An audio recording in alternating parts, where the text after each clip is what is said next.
మామ 2 నెలల పసిబిడ్డని కాళ్ళతో తన్ని చంపేశాడు మామ, ఒక లంజా కొడుకు.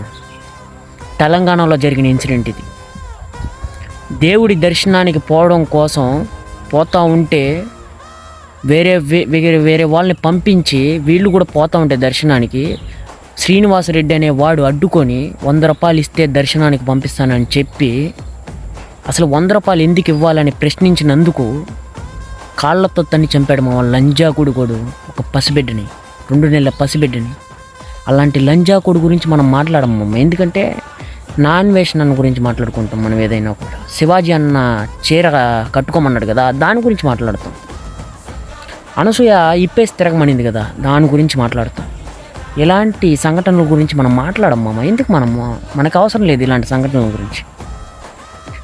కొంచెమైనా మారండి మామ, మారితే కదా మామ మన సమాజం మారాలి మామ. సనాతన ధర్మం బతకాలంటే ఇలాంటి లంజా కొడుకులు అన్న రోజులు బతకదురా సనాతన ధర్మం. మీకు అర్థం కావట్లేదు. ఒక ఉన్నతమైన స్థానం ఇచ్చినప్పుడు ఆ ఉన్నతమైన స్థానంలో నువ్వు ఎలా కర్తవ్యం నిర్వర్తించాలి. 100 రూపాయలు చీప్ లిక్కర్ కోసం ఆశపడ్డావు నువ్వు, లంజా కొడుకోడు. 2 నెలల పసిబిడ్డని చంపాడు లంజా కొడుకోడు. దీని గురించి ఎవరైనా స్పందించండి రా, ఏ ఇన్ఫ్లుయెన్సర్ స్పందించరు రా దీని గురించి.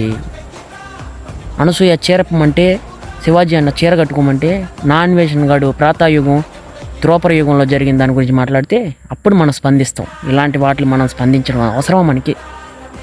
టైం వేస్ట్ కదా. మారండ్రా రే.